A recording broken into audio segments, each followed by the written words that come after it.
by Margaret, Sidney. Chapter 22. Getting Ready for Mamsie and the Boys. "And I'll tell you, Marian, what I'm going to do." Mr. King's voice was pitched on a higher key than usual, and extreme determination was expressed in every line of his face. He had met Mrs. Whitney at the foot of the staircase, dressed for paying visits. "Oh, are you going out?" he said, glancing impatiently at her attire. "And I'd just started to speak to you on a matter of great importance, of the greatest importance indeed," he repeated irritably, as he stood with one gloved hand resting on the balustrade. "Oh, it's no matter, father," she replied pleasantly. "If it's really important, I can postpone going for another day, and—" "Really important!" repeated the old gentleman irascibly. "Haven't I just told you it's of the greatest importance? There's no time to be lost, and with my state of health, too. It's of the utmost consequence that I shouldn't be troubled. It's very bad for me. I should think you would realize that, Marian." "I'll tell Thomas to take the carriage directly back," said Mrs. Whitney, stepping to the door. "Or stay, father, I'll just run up and send the children out for a little drive. The horses ought to be used too, you know," she said lightly, preparing to run up to carry out the changed plan. "Never mind that now," said Mr. King abruptly. "I want you to give me your attention directly." And walking towards the library door, getting a fresh accession of impatience with every step, he beckoned her to follow. But his progress was somewhat impeded by little Dick, or rather, little Dick and Prince, who were standing at the top of the stairs to see Mrs. Whitney off. When he saw his mother retrace her steps, supposing her yielding to the urgent entreaties that he was sending after her to stay at home, the child suddenly changed his good-byes to vociferous howls of delight, and speedily began to plunge down the stairs to welcome her. But the staircase was long, and little Dick was in a hurry, and besides, Prince was in the way. The consequence was, nobody knew just how, that a bumping noise struck into the conversation that made the two below in the hall look up quickly, to see the child and dog come rolling over the stairs at a rapid rate. "Zounds!" cried the old gentleman. "Here, Thomas! Thomas!" But as that individual was waiting patiently outside the door on the carriage-box, there was small hope of his being in time to catch the boy, who was already in his mother's arms, not quite clear by the suddenness of the whole thing as to how he came there. "Oh, oh, Dickie's hurt!" cried someone from above, followed by every one within hearing distance, and all came rushing to the spot to ask 1,000 questions, all in the same minute. There sat Mrs. Whitney in one of the big carved chairs, with little Dick in her lap, and Prince walking gravely around and around him, with the greatest expression of concern on his noble face. Mr. King was storming up and down, and calling on everybody to bring a bowl of water and some brown paper, and be quick, interpolated with showers of blame on Prince for sitting on the stairs and tripping people up, while Dick meanwhile was laughing and chatting and enjoying the distinction of making so many people run, and of otherwise being the object of so much attention. "I don't think he was sitting on the stairs, father," said Jasper, who, when he saw that Dickie was really unhurt, began to vindicate his dog. "He never does that, do you, sir?" he said, patting the head that was lifted up to him as if to be defended.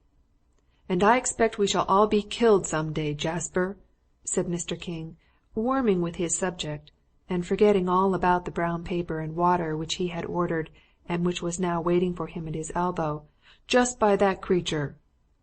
"He's the noblest," began Jasper, throwing his arms around his neck, an example which was immediately followed by the Whitney boys and the two little Peppers. When Dick saw this, he began to struggle to get down to add himself to the number. "Where's the brown paper?" began Mr. King, seeing this and whirling around suddenly. "Hasn't anybody brought it yet?" "Here 'tis, sir," said Jane, handing him a generous supply. "Oh, I don't want to!" cried little Dick in dismay, seeing his grandfather advance with an enormous piece of paper, which previously wet in a bowl of water was now unpleasantly clammy and wet. "Oh, no, I don't want to be all stuck up with horrid old wet paper." "Hush, dear," said his mamma soothingly. Grandpa wants to put it on. There," as Mr. King dropped it scientifically on his head, and then proceeded to paste another one over his left eye. "And I hope they'll all drop off," cried Dick savagely, shaking his head to facilitate matters. "Yes, I do, every single one of 'em," he added, with an expression that, seen under the brown bits, was anything but benign. "Was Prince on the stairs, Dick?" asked Jasper, coming up and peering under his several adornments. "Tell us how you fell." "No," said little Dick, crossly, and giving his head another shake. "He was up in the hall. Oh, dear, I want to get down." And he began to stretch his legs and to struggle with so much energy that 2 or 3 pieces fell off and landed on the floor to his intense delight. "How did you fall, then?" said Jasper, perseveringly. "Can't you remember, Dickie, boy?" "I pushed Princey," said Dick, feeling with freedom from some of his encumbrances, more disposed for conversation, "and made him go ahead, and then I fell on top of him. That's all." "I guess Princess saved him, father," cried Jasper, turning around with eyes full of pride and love on the dog, who was trying as hard as he could to tell the children how much he enjoyed their caresses. And so it all came about that the consultation so summarily interrupted was never held, for, as Mrs. Whitney was about retiring that evening, Mr. King rapped at her door on his way to bed. "Oh," he said, popping in his head in response to her invitation to come in, "it's nothing. Only I thought I'd just tell you a word or two about what I've decided to do." "Do you mean what you wanted to see me about this afternoon?" asked Mrs. Whitney, who hadn't thought of it since. "Do come in, father." "It's no consequence," said the old gentleman. "No consequence at all," he repeated, waving his hand emphatically, "because I've made up my mind and arranged all my plans. It's only about the Peppers." "The Peppers?" repeated Mrs. Whitney. "Yes. Well, the fact of it is, I'm going to have them here for a visit, the whole of them, you understand. That's all there is to it, and I shall go down and see about all the arrangements, Jasper and I, day after tomorrow," said the old gentleman, as if he owned the whole Pepper family inclusive, and was the only responsible person to be consulted about their movements. "Will they come down?" asked Mrs. Whitney doubtfully. "Come, of course," said Mr. King sharply. "There isn't any other way, or else Mrs. Pepper will be sending for her children, and of course you know, Marion, we couldn't allow that. Well, that's all. So good night." And the door closed on his retreating footsteps. And so Polly and Phronsie soon knew that Mamsie and the boys were to be invited, and then the grand house, big as it was, didn't seem large enough to contain them. "I declare," said Jasper next day, when they had been laughing and planning till they were all as merry as grigs, "if this old dungeon don't begin to seem a little like the little brown house, Polly." "'Twon't," answered Polly, hopping around on one toe, followed by Phronsie, "till Mamsie and the boys get here. Jasper King!" "Well, they'll be here soon," said Jappy, pleased at Polly's exultation over it, "for we're going tomorrow to do the inviting." "And Polly's to write a note to slip into Marion's," said Mr. King, putting his head in at the door. "And if you do want your mother to come, child, why, you better mention it as strong as you can." "I'm going to write," said Phronsie, pulling up after a prolonged skip, all out of breath. "I'm going to write and beg Mamsie dear. Then she'll come, I guess." "I guess she will," said Mr. King, looking at her. "You go on, Phronsie, and write, and that letter shall go straight in my coat pocket alone by itself." "Shall it?" asked Phronsie, coming up to him. "And nobody will take it out till you give it to Mamsie?" "No, nobody shall touch it," said the old gentleman, stooping to kiss the upturned face, "till I put it in her own hand." "Then," said Phronsie in the greatest satisfaction, "I'm going to write this very one minute," and she marched away to carry her resolve into immediate execution. Before they got through they had quite a bundle of invitations and pleadings, for each of the 3 boys insisted on doing his part, so that when they were finally done up in an enormous envelope and put into Mr. King's hands, he told them with a laugh that there was no use for Jappy and himself to go, as those were strong enough to win almost anybody's consent. However, the next morning they set off, happy in their hopes and bearing the countless messages which the children would come up every now and then to entrust to them, declaring that they had forgotten to put them in the letters. "You'd had to have had an express wagon to carry the letters if you had put them all in," at last cried Jasper. "You've given us a bushel of things to remember." "And oh, don't forget to ask Ben to bring Cherry," cried Polly, the last minute as they were driving off, although she had put it in her letter at least a dozen times. "And, oh dear, of course the flowers can't come." "We've got plenty here," said Jasper. "You would not know what to do with them, Polly." "Well, I do wish Mamsie would give some to kind Mrs. Henderson then," said Polly, on the steps clasping her hands anxiously, while Jasper told Thomas to wait till he had heard the rest of the message. "And to Grandma, you know Grandma Bascom. She was so good to us," she said impulsively. "And oh, don't let her forget to carry some to dear, dear Dr. Fisher. And don't forget to give him our love, Jappy, don't forget that." And Polly ran down the steps to the carriage door, where she gazed up imploringly to the boy's face. "I guess I won't," cried Jasper, "when I think how he saved your eyes, Polly. He's the best fellow I know," he finished, with an impulsive burst. "And don't let Mamsie forget to carry some in to good old Mr. and Mrs. Beebe in town, where Phronsie got her shoes, you know. That is, if Mamsie can," she added, remembering how very busy her mother would be. "I'll carry them myself," said Jasper. "We're going to stay over till the next day, you know." "Oh," cried Polly, radiant as a rose. "Will you? Really, Jappy, you're so good." "Yes, I will," said Jasper. "Everything you want done, Polly. Anything else?" he asked quickly as Mr. King, impatient to be off, showed unmistakable symptoms of hurrying up Thomas. "Oh, no," said Polly. "Only do look at the little brown house, Jasper, as much as you can." And Polly left the rest unfinished. Jasper seemed to understand, however, for he smiled brightly as he said, looking into the brown eyes, "I'll do it all, Polly, every single thing." And then they were off. Mamsie and the boys! Could Polly ever wait till the next afternoon that would bring the decision? Long before it was possibly time for the carriage to come back from the depot, Polly, with Phronsie and the three boys who, improving Jasper's absence, had waited upon her with the grace and persistence of cavaliers of the olden time, were drawn up at the old stone gateway. "Oh dear," said Van, with an impatient fling, "they never will come." "Won't they, Polly?" asked Phronsie, anxiously, and standing quite still. "Dear me, yes," said Polly, with a little laugh. "Van only means they'll be a good while, Phronsie. They're sure to come sometime." "Oh," said Phronsie, quite relieved, and she commenced her capering again in extreme enjoyment. "I'm going," said little Dick, "to run down and meet them." Accordingly, off he went, and was immediately followed by Percy, who started with the laudable desire of bringing him back, but finding it so very enjoyable, he stayed himself and frolicked with Dick, till the others, hearing all the fun, all took hold of hands and flew off to join them.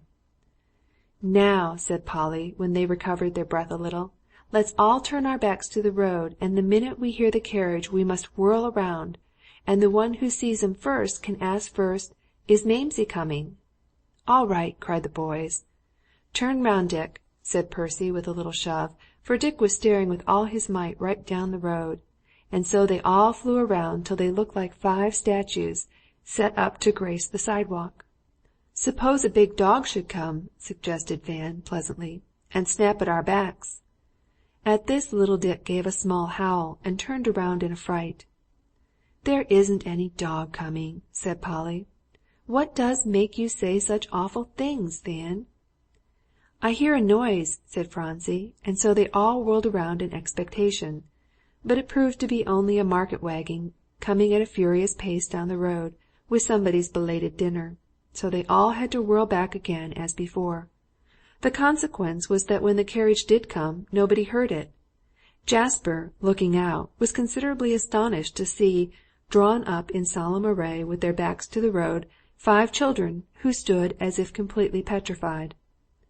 "What in the world—" he began, and called to Thomas to stop, whose energetic "Whoa!" reached the ears of the frozen line, caused it to break ranks, and spring into life at an alarming rate. "Oh, is she coming, Jappy? Is she? Is she?" they all screamed together, swarming up to the carriage door and over the wheels. "Yes," said Jasper, looking at Polly. At that, Phronsie made a little cheese and sat right down on the pavement in an ecstasy. "Get in here, all of you," said Jasper merrily. "Help Polly in first. For shame, Dick, don't scramble so." "Dick always shoves," said Percy, escorting Polly up with quite an air. "I don't either," said Dick. "You pushed me awful just a little while ago," he added indignantly. "Do say awfully," corrected Van, crowding up to get in. "You leave off your lees so," he finished critically. "I don't know anything about any lees," said little Dick, who, usually so good-natured, was now thoroughly out of temper. "I want to get in and go home," and he showed evident symptoms of breaking into a perfect roar. "There," said Polly, lilting him up. "There he goes. Now, 1, 2, 3," and little Dick was spun in so merrily that the tears changed into a happy laugh. "Now then, bundle in, all the rest of you," put in Mr. King, who seemed to be in the best of spirits. "That's it. Go on, Thomas." "When are they coming?" Polly found time to ask in the general jumble. "In 3 weeks from tomorrow," said Jasper. "And everything's all right, Polly, and the whole of them, Cherry and all, will be here then." "Oh," said Polly. "Here we are!" cried Van, jumping out almost before the carriage door was open. "Mamma, mamma!" he shouted to Mrs. Whitney in the doorway. "The Peppers are coming, and the little brown house too, everything and everybody." "They are," said Percy, as wild as his brother, "and everything's just splendid. Jappy said so." "Everything's coming," said little Dick, tumbling up the steps, "and the bird and Mamsie," finished Phronsie, impatient to add her part, while Polly didn't say anything, only looked. 3 weeks! I can't wait, thought Polly at first, in counting over the many hours before the happy day would come. But on Jasper's suggesting that they should all do something to get ready for the visitors, and have a general trimming up with the vines and flowers besides, the time passed away much more rapidly than was feared. Polly chose a new and more difficult piece of music to learn to surprise Mamsie. Phronsie had aspired to an elaborate pincushion, that was nearly done, made of bits of worsted and canvas, over whose surface she had wandered according to her own sweet will, in a way charming to behold. "I don't know what to do," said Van in despair, "'cause I don't know what she'd like." "Can you draw her a little picture?" asked Polly. "She'd like that." "Does she like pictures?" asked Van with the greatest interest. "Yes, indeed," said Polly. "I guess you'd think so if you could see her." "I know what I shall do," with a dignified air, said Percy, who couldn't draw and therefore looked down on all Van's attempts with the greatest scorn. "And it won't be any old pictures either," he added. "What is it, old fellow?" asked Jasper. "Tell on, now, your grand plan." "No, I'm not going to tell," said Percy with the greatest secrecy, "until the very day." "What will you do, sir?" asked Jasper, pulling one of Dick's ears, who stood waiting to speak as if his mind was made up, and he wouldn't be changed for anyone. "I shall give Ben one of my kiddies, the littlest and the best," he said with heroic self-sacrifice. A perfect shout greeted this announcement. "Fancy Ben going round with one of those awful little things," whispered Jappy to Polly, who shook at the very thought. "Don't laugh. Oh, it's dreadful to laugh at him, Jappy," she said, when she could get voice enough. "No, I shan't tell," said Percy, when the fun had subsided, who, finding that no one teased him to divulge his wonderful plan, kept trying to harrow up their feeling by parading it. "You needn't then," screamed Van, who was nearly dying to know. "I don't believe it's so very dreadful much, anyway." "What's yours, Jappy?" asked Polly. "I know yours will be just splendid." "Oh, no, it isn't," said Jasper, smiling brightly. "But as I didn't know what better I could do, I'm going to get a little stand, and then beg some flowers of Turner to fill it, and—" "Why, that's mine!" screamed Percy, in the greatest disappointment. "That's just what I was going to do." "Ho, ho!" shouted Van. "I thought you wouldn't tell, Mr. Percy. Ho, ho!" "Ho, ho!" echoed Dick. "Hush!" said Jappy. "Why, Percy, I didn't know you had thought of that," he said kindly. "Well, then, You do it, and I'll take something else. I don't care as long as Mrs. Pepper gets them." "I didn't exactly mean that," began Percy. "Mine was roots and little flowers growing." "He means what he gets in the woods," said Polly, explaining. "Don't you, Percy?" "Yes," said the boy. "And then I was going to put stones and things in among them to make them look pretty." "And they will," cried Jasper. "Go ahead, Percy. They'll look real pretty. And then Turner will give you some flowers for the stand, I know. I'll ask him tomorrow." "Will you?" cried Percy. "That'll be fine." "Mine is the best," said Van, just at this juncture. But it was said a little anxiously, as he saw how things were prospering with Percy. "For my flowers in the picture will always be there, and your old roots and things will die." "What will yours be then, Jappy?" asked Polly, very soberly. "The stand of flowers would have been just lovely, and you do fix them so nice," she added sorrowfully. "Oh, I'll find something else," said Jappy, cheerfully, who had quite set his heart on giving the flowers. "Let me see. I might carve her a bracket." "Do!" cried Polly, clapping her hands enthusiastically. "And do carve a little bird, like the one you did on your father's." "I will," said Jasper, "just exactly like it. Now we've got something to do before we welcome the little brown house people. So let's fly at it, and the time won't seem so long." At last the day came when they could all say, "Tomorrow they'll be here." Well, the vines were all up, and pots of lovely climbing ferns and all manner of pretty green things had been arranged and rearranged a dozen times till everything was pronounced perfect, and a big green "Welcome" over the library door, made of laurel leaves, by the patient fingers of all the children, stared down into their admiring eyes as much as to say, "I'll do my part." "Oh dear," said Phronsie, when evening came, and the children were, as usual, assembled on the rug before the fire, their tongues running wild with anticipation and excitement. "I don't mean to go to bed at all, Polly. I don't, truly." "Oh, yes, you do," said Polly, laughing. "Then you'll be all fresh and rested to see Mamie when she comes." "Oh, no," said Phronsie, shaking her head soberly, and speaking in an injured tone. "I'm not one bit tired, Polly, not one bit." "You needn't go yet, Phronsie," said Polly. "You can sit up half an hour yet, if you want to." "But I don't want to go to bed at all," said the child anxiously, "for then I may be asleep when Mamsie comes, Polly." "She's afraid she won't wake up," said Percy, laughing. "Oh, there'll be oceans of time before they come, Phronsie." "What is oceans?" asked Phronsie, coming up and looking at him doubtfully.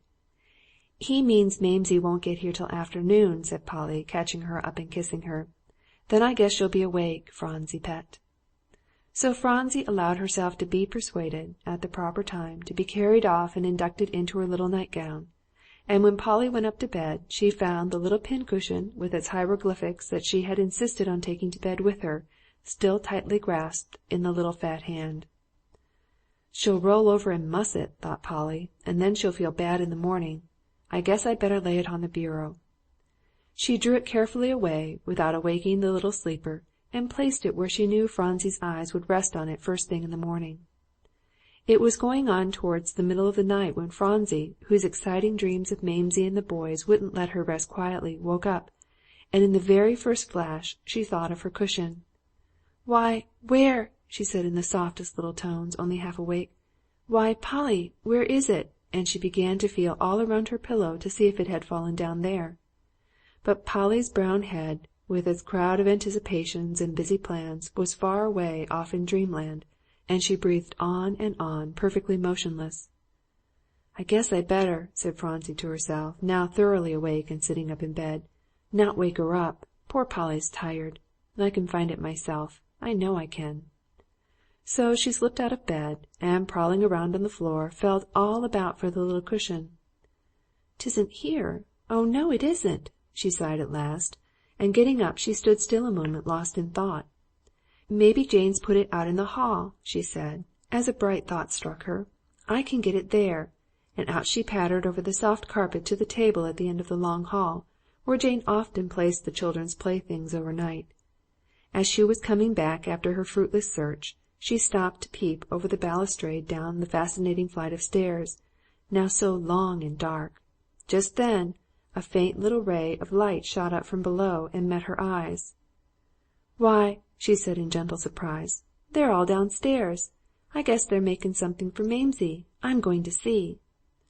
So, carefully picking her way over the stairs with her little bare feet, and holding on to the balustrade at every step, she went slowly down, guided by the light, which, as she neared the bottom of the flight, she saw came from the library door. "Oh, isn't it funny?"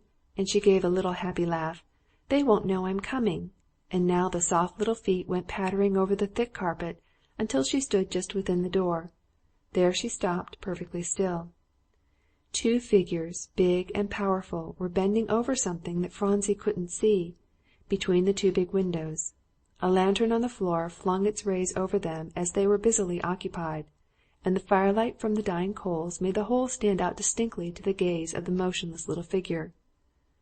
"Why, what are you doing with my grandpa's things?" The soft, clear notes fell like a thunderbolt upon the men. With a start they brought themselves up and stared, only to see a little white-robed figure, with its astonished eyes uplifted with childlike, earnest gaze, as she waited for her answer. For an instant they were powerless to move, and stood as if frozen on the spot, till Phronsie, moving one step forward, piped forth, "Naughty men, to touch my dear grandpa's things!" With a smothered cry one of them started forward, with arm uplifted, but the other sprang like a cat and intercepted the blow. "Stop!" was all he said. A noise above the stairs, a rushing sound through the hall. Something will save Phronsie, for the household is aroused. The two men sprang through the window, having no time to catch the lantern or their tools, as Polly, followed by one and another, rushed in and surrounded the child. "What?" gasped Polly, and got no further. "Stop! Thief!" roared Mr. King, hurrying over the stairs. The children, frightened at the strange noises, began to cry and scream as they came running through the halls to the spot. Jasper rushed for the men servants. And there stood Phronsie, surrounded by the pale group. "'Twas two naughty men," she said, lifting her little face with the grieved, astonished look still in the big brown eyes. "And they were touching my grandpa's things, Polly." "I should think they were," said Jasper, running over amongst the few scattered tools and the lantern, to the windows where, on the floor, was a large table cover, hastily caught up by the corners, into which a vast variety of silver, jewelry, and quantities of costly articles were gathered ready for flight. "They've broken open your safe, father," he cried in excitement. "See?" "And they put up their hand, one man did," went on Phronsie, "and the other said, 'Stop.' Oh, Polly, you hurt me," she cried, as Polly, unable to bear the strain any longer, held her so tightly she could hardly breathe. "Go on," said Jasper. "How did they look?" "All black," said the child, pushing back her wavy hair to look at him. "Very all black, Jasper." "And their faces, Phronsie?" said Mr. King, getting down on his old knees on the floor beside her. "Bless me, somebody else ask her. I can't talk." "How did their faces look, Phronsie dear?" asked Jasper, taking one of the cold hands in his. "Can't you think?" "Oh," said Phronsie, and then she gave a funny little laugh. "Two big holes, Jasper, that's all they had." "She means they were masked," whispered Jasper.